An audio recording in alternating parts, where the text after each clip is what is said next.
Thanks for calling in tonight, guys. I know that we weren't planning on having a call this week, but there are a couple issues that have come up, and I thought it was really important, as did Alex, Warren, and Danny, that we talked tonight on a few issues, one specific, which I'll get into in a little bit. First off, an overall thank you to you guys last week. Division I guys, really at all levels. Your flexibility, we had a ton of changes that we had to make. So, once again, thank you for everyone just bearing with us. We changed travel plans. I know how much of a strain that puts on families, changing hotels and such. So, once again, really appreciate that. And let's cross our fingers that going into the Easter weekend here, the weather will cooperate and we won't have to make any other changes. A subject I thought that I wouldn't really ever have to bring up, but uniforms, guys, we know the standards. We're all grown men here, and we should know what we have to wear in the field. We also should know that we should not be wearing any logos, embroidery from any other associations, okay? So let's do the right thing here. Let's make sure we're in proper uniform. We have the hats that we need. Please, no magic markers, no blacking out any other logos. And I really hope that I don't ever have to make this point again. Peer evaluations, guys, you guys have been doing a great job. We've had a ton of feedback. I think I mentioned this in the two prior calls that we've really exceeded our expectations on this. So continue to do that. You guys are doing a great job of offering constructive comments and criticisms. For the guys that are just entering numbers in, that's great. I appreciate it. But any and all comments you guys can include is going to be just even more helpful for me, Alex at the Division III level, and Bump as well in junior college. So just continue with that. And one really good thing that I'm seeing here is the peer evaluations, the comments that are listed there, they're really matching with the observer comments and the coordinator evals as well. So you guys know what you're looking for. You're doing a good job. You guys know the standards. And if we hold each other to all of those high standards and strive to live up to those expectations, we're going to be just fine out there, okay? So feedback has been great. It's been positive. So let's continue with that. One thing that's come up here in the last week and a half is once again the strike zones. And I know I've talked about this before, our commitment to the conferences at all levels. And we've talked about it. I've talked about it, Division I level, Bump has in junior college, and obviously Alex as well, Division III. We've made a commitment that we're going to call the strike zone as defined on the plate. And I can tell you guys that I am receiving still shots, videos, phone calls, and talk to coaches in person, and it's still a concern.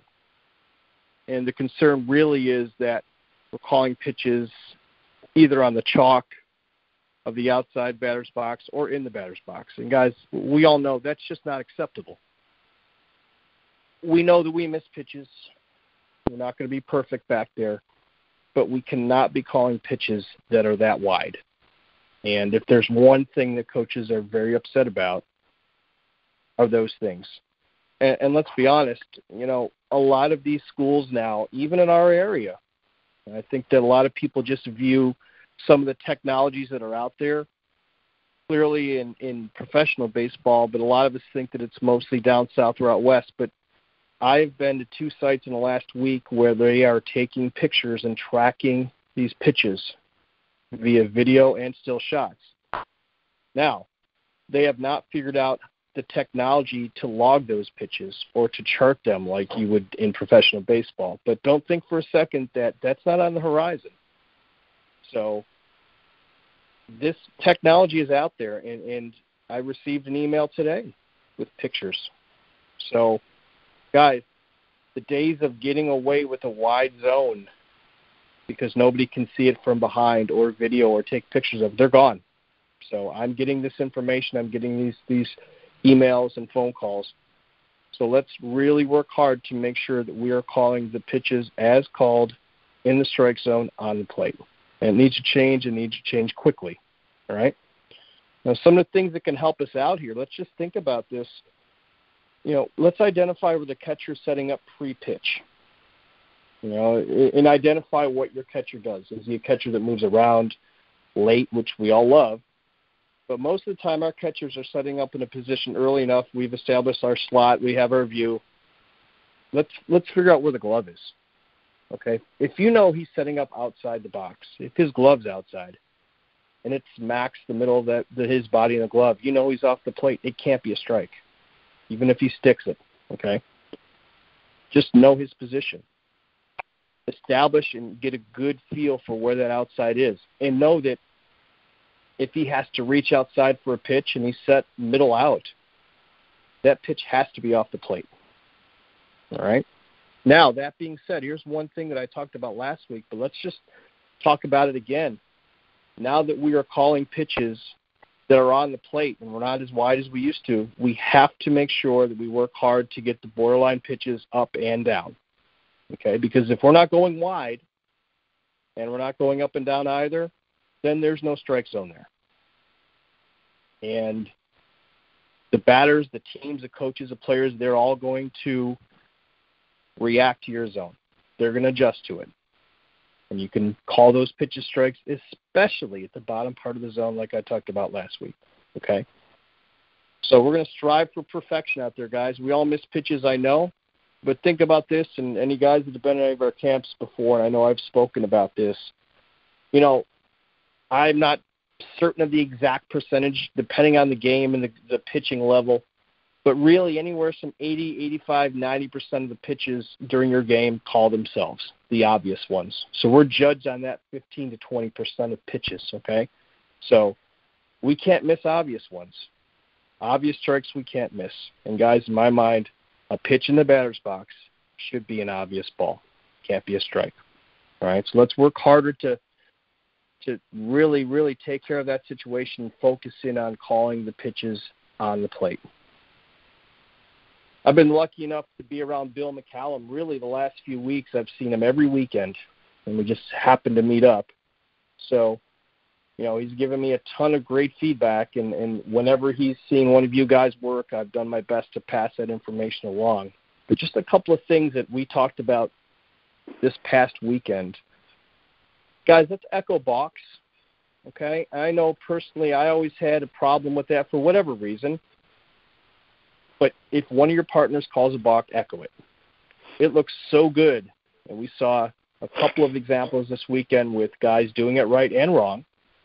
But as a crew, if one partner, one umpire in the field calls a balk, we should all echo him. And as a crew, we look amazingly well when we're all echoing and doing it together. Now, that being said, if you're echoing a balk, you may not have the balk. Maybe you did not see the balk. So when the coach comes out, you may not have an answer. There's no problem with you saying, hey, talk to Jim. He called it. I'm echoing it. If you're Jim and you called it, then you should be the one stepping up and taking that discussion, explaining to him, knowing you're the calling official, you had it. Okay? So that it looks great when we all do it together. Another thing that we talked about, and this is just kind of an administrative thing, if you're receiving any arguments, discussion, flack from the bench on balls and strikes, a balk, whatever it may be, at the end of the inning, don't walk over to that bench to receive or ask for baseballs. You know, the job of a ball boy or ball girl is to bring the baseballs to you. Don't walk over and put yourself in harm's way. Don't make yourself be a target just to walk over there and get the baseballs, okay? They'll bring them to you, all right? So really, other than that, there weren't a whole lot of issues that Bill and I talked about. I spoke with him today, and really nothing more than what we talked about the other day. He's real happy with the effort out there, guys. You know, obviously you see some things we can work on, and like I said, when I'm with him, I'll do my best to make sure that I present that information to the umpires that he's observed, okay? Guys, let's not lose the count, okay? As plate umpires, it's our job, our responsibility to know what the count is. Have we all lost the count from time to time, myself included? Yes, we have, okay? Lack of focus, whatever the case may be, it's our job to know it. But when we do, what do we do? How do we get ourselves out of it? What do we do in a situation where we're not sure what the count is or if we lose it? Guys, I can tell you from my standpoint, I look at the board after every pitch. I've done that for years. I can generally identify once one pitch has gone by or a pitch or two if the count is wrong. So maybe that's a tool you guys could use. Go to the official score. Well, unfortunately, I would guess in most of the games that we have, the benches are keeping the scorebooks, and there is not an official score up top. If you're lucky enough to have one, obviously that would be an option, okay? But also in a lot of instances, that person in the booth is also the one who's working the scoreboard and probably might be the one that put the incorrect count on the board at some point. So that may not be all that reliable. I'd be real hesitant, guys, going to scorebooks or pitch charts from benches because, quite honestly, you may put yourself in a position where one book has one count and the other has a different one. So I'm not sure how much you're going to gain from going to that, all right? But things that we can pay attention to. Let's watch the reactions of the catcher or batters when you give a count. Give the count often. If you're not sure, if you're not positive what it is, give that count on every single pitch. And give it loud and get it up and out. Give them every opportunity to say, oh, Chris, wait a minute. No, I have 2-1. Base umpires. Let's do a better job of paying attention to the count ourselves. All right, we can aid in this.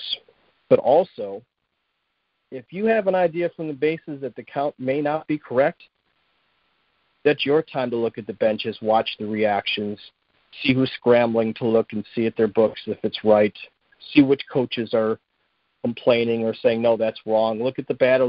Take all the information you possibly can in there, guys.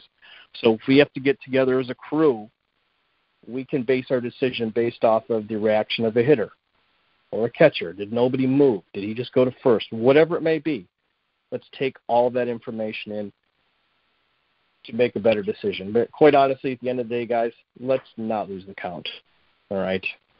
Keep your focus. Make sure you do a better job of that. Mechanical thing, guys, I'm going to talk about a couple of things or just one thing, and then Alex will roll into something. One thing I've seen in three-man baseball games so far, a big improvement on reverse rotations. I know that you guys will probably hear me all season long talking about this, but we're doing better. But just identify when you have that reverse and react quicker and get into the cutout, not outside. But I'm seeing a big improvement, so kudos to you guys for really paying attention and working hard to improve and rectify that situation immediately. All right, Alex is going to talk about some rotations as well. Guys, I just wanted to talk tonight about two things. We're going to try to support them with video in the next week or so, but while we had you, we figured we would mention them. The first point differs between 2- and 3-man. This is a situation where we have a runner on first base. Let's remember that as the plate umpire in 3-man with a runner on first base and a ball hit to the outfield, we're just going straight to third base as the plate umpire. So, again, that's 3-man umpiring, man on first base, base hit to the outfield. We are going to third base as the plate umpire. There's no key. There's no time to go. It's right away. So base hit to the outfield, we go right away. I think some of the observations that we're seeing are that guys are not getting there right away, and they wind up being late on that first to third rotation. Don't try to time the time you're getting there to the time that, R1 might be getting there. Let's just get up there, get ready, be in a position to adjust for the play. Obviously, that's a difference from 2-man where we can call off the rotation in 2-man if say, it's an extra base hit and we tell the base umpire we're staying home. So, again, 3-man, we're going right to third. 2-man, we do have the option if ball and runner aren't going to be there to go back home. So just a little thing there. And then the second mechanics thing I had was only a 3-man thing, and that's with a runner on third base only and less than 2 outs. And, again, we're going to try to support this with video because it's tough. We're at a large number of guys here, so we couldn't use a go-to meeting to show some video as I talk through this, but we are going to try to support it for you guys. But with a runner on third base only in less than 2, I think since the mechanic has shifted to, the third base umpire having the ability to go down and take the tag, some of us have thought that is our first priority. And I just want to correct some of that thinking. So if we're in that situation, the first base umpire is still the quarterback here on those fly balls. So as the third base umpire, when a ball goes up in the air, we can't just drop down into the box when it's in our first base umpire's coverage area. We've got to wait to see that first base umpire show that he feels it's not trouble and start to come across, because we can't have second base uncovered. So the way I want to leave it for you guys until we're able to support it a little better with video is, if everything on the play happens and everything is covered and you have time to get down and line up the tag as the third base umpire, then we should do that. But there are a number of other things. We have to worry about our first base umpire going out. We have to worry about our first base umpire taking a long time to make a read. So we can't leave second base uncovered because we're lining up a tag at third. And the most important thing here is, as the plate umpire, every single time there's a tag up at third base, we should line it up. Okay, if the third base umpire is able to get down and take it away from you, that's great. But let's always line it up as the plate umpire, so that if something happens, the guy can't get down as far as he needs to, doesn't even try to get down. As the plate guy, we have it lined up.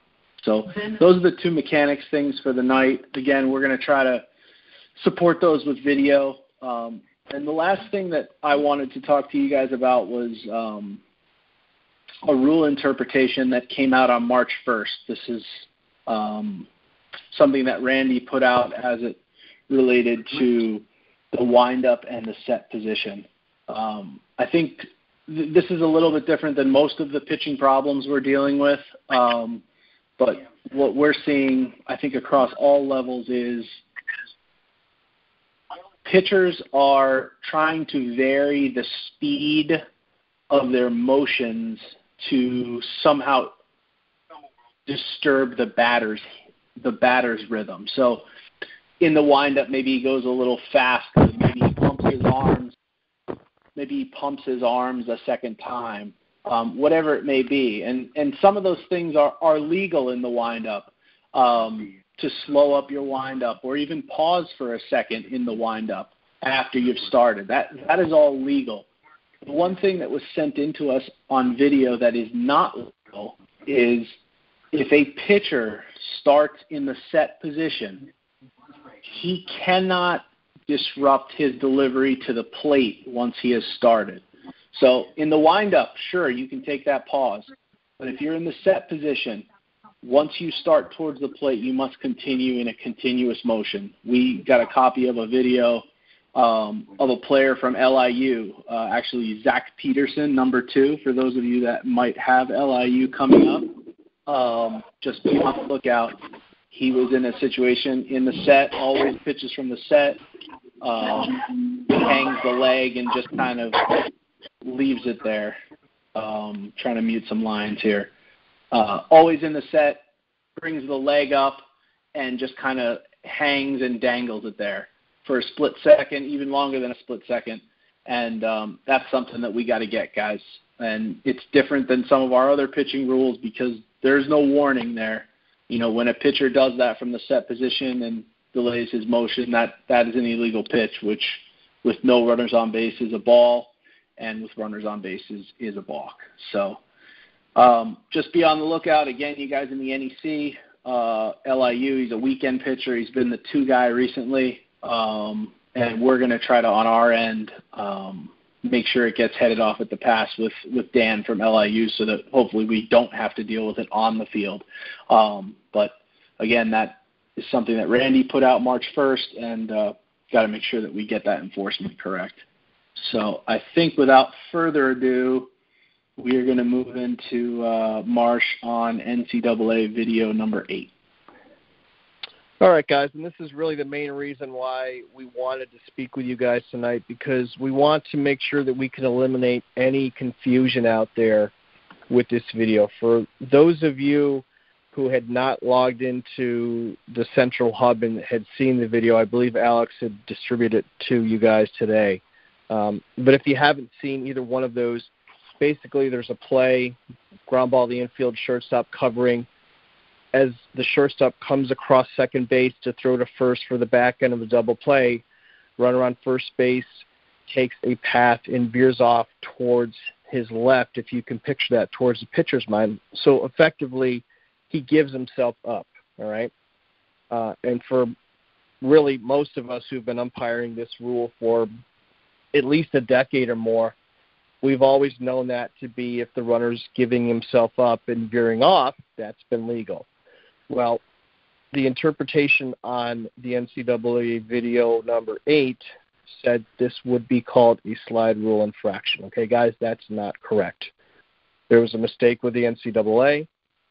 What they should have done was just talk about the fact that you could potentially have a slide rule infraction if you deemed that that runner had veered off too late or tried to alter the play, okay? But let's not just be so tied into this term altering of the play, all right? Let's be honest. Everything and a lot of things that players try to do on the baseball field is to alter or confuse or deceive. For example, guys that like to use the word deceive when it comes to a balk. Well, guys, everything a pitcher does is to try to deceive somebody. The question lies in, is it legal or illegal? And that's what you have to think about. So let's not hide behind altering a play. Let's judge whether it's legal or illegal, all right? So the exception to the rule, and I'll read it to you, a runner need not slide directly into a base as long as the runner slides or runs in a direction away from the fielder to avoid making contact or altering the play of the fielder. Interference shall not be called. And that's what we have to think about here, guys. Is it legal or illegal? And let's think about what that runner is trying to do. If he's giving himself up and you're judging he's doing it soon enough, so he's not altering the play of the fielder, so he's not in the direction of the throw, he's not doing anything to influence that throw to first base, he's merely giving himself up, that is legal. Okay? If you judge that this runner is going into second base and alters his path late, trying to break up that double play, trying to alter the throw of the fielder, that will be illegal and a slide infraction. Okay, runners are a force play slide rule infraction. All right, so that's the key to this. But the big takeaway from this, guys, is not just called a slide rule infraction if he veers off to a side. That's the confusion in the video. The video has been taken down, and some of you guys may not even have seen it on there. So that's why Alex did a great job of getting it out to you today. All right, so that's the major takeaway. Guys, let's remember one other thing, though. This slide rule can happen at any base, all right? Oftentimes there'll be a force out at third. A guy will go in. If he slides and doesn't go directly into the base, he veers off to one side sliding to take out the runner. That's a slide rule infraction, okay, double play. There's a play, NCAA video number 4. If you guys have not seen that yet, I really strongly encourage you to watch that one as a runner comes into home plate standing up, okay? Think about if he does that at second base. What do we have? Slide rule infraction. It's no different at any base. So these rules are enforced at all bases. All right? It's very important to think about that. And really, we've been calling this for a number of years. This is nothing new. Keep calling it the way you're calling it. This is just to avoid any confusion that's out there. Danny Miller, are you there? I am. All right. It's your time to shine. I really don't have anything except for just the reminder to send me as many plays as possible. I appreciate the number of plays that have been sent in. I would just like to emphasize we are looking for positive plays as well. the majority of the plays I have received to date have been more on things we can improve on. But at the end of the day, for example, I had a game yesterday at Rioter. Unfortunately, there was not television. And I was talking to my two partners saying what a shame it was because there was some really cool CCA manual plays that occurred. And I think if we had taken a look at them from the perspective of video, we would have determined that there were a number of things that were done really well, and there were probably a number of things that we could have improved upon. So just underscoring, reminding that I appreciate any videos that are sent my way or even the video information in terms of the play, the inning, the teams involved in the date. Hopefully we can continue with the video play review segments throughout the entire year. All of us have been pleased to date with the first two. For anyone that has not seen those, they are both now on the website. They're both now on Facebook, and they are on our YouTube channel as well. That's all I got, Chris. Thanks, Danny. Hey, guys, if you guys aren't seeing these videos, I think you're doing a major disservice to yourself. There's good quality information, and Danny's working his butt off to get that stuff out to you guys that we all can learn and improve from. And I know Danny is going to continue to work as hard as he ever does to get this information out to you guys. In addition to what we're seeing from the NCAA, we've already talked about the fact that we don't live in an area where we have a ton of video or games on television. So, that alone is concerning. It would be so much easier if we had games that are on television. But there's enough times where schools are videotaping or conferences have a game of the week, or there is some source of video that's there that if we can get it and present it and talk about it, it's only going to help us more. One guy. Hey, Chris. Yes, go ahead, Dan. I just want to interject one thing really, really quick, and I had not even broached this with you, so I apologize. It'll be 30 seconds. I worked a Division III game today where I know this doesn't happen too frequently. The visiting team was probably 3 or 4 hours away, and they had a pizza party afterwards. So I had the opportunity, it just presented itself as I was coming out of the locker room, to talk to both coaches. And essentially I do that just saying, hey, I work for the organization. What are your thoughts on the umpiring to date? And I spoke to Alex. I hadn't had a chance to talk to Chris. The first two things both coaches stated to me was that they were thrilled with the approachability and the respect that they have both been shown by the umpires. That's all they focused on, was they were really thrilled about that. I didn't hear anything about missed calls or this guy had an attitude or this guy had a bad strike zone. So I don't want to step on Chris's toes or Alex's toes or Warren's toes, but the takeaway for me is that everything we've been emphasizing for many years now is really valid, and the coaches not only appreciate it, they are really thrilled that this is the direction this organization is going.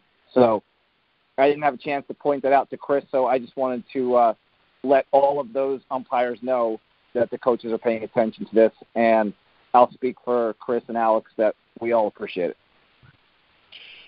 Thanks, Danny. Guys, that's great. I mean, that's really everything we're working towards here. We're putting our time and effort in not only camps and clinics, but on these phone calls to make sure that we are all on the same page on how to handle situations and talk to people. And I'm going to have a conversation with the crew chiefs here in a little while and add another dimension to how we can make things a little bit better on the field and make this run smoother. But, guys, continue to do the right thing. I mean, let's face it, hearing information like that is a heck of a lot better than getting videos and phone calls for guys doing the wrong thing. And I have to tell you, I got an email today. The ejection numbers throughout the country are still on the uprise. I mean, it's unbelievable to see the numbers compared to last year and the year prior to that. But we went through a whole weekend without a single ejection, guys. And believe me, if we can continue that trend by working hard on the field, working good as a crew, communicating effectively, and not escalating situations, and then I have every confidence in the world that we're going to continue down the right path here. And more often than not, it's going to work out to our advantage, and we're going to have more reports like this. So that's great news. Guys, once again, thanks for all of you that jumped on tonight. I know it was last minute. I was going to give you a break this week and just send out an email, but we all thought it was very important to talk to you. So to all you guys, have a good weekend. Keep working hard. Happy Easter, everyone. And hopefully, like I said, cross our fingers, the weather cooperates. So for those of you that have the opportunity to be home with your families on Sunday, you guys still have that opportunity. If you need anything, certainly reach out to myself, Bump, Alex, or Danny. And once again, thanks again. Have a good week, guys.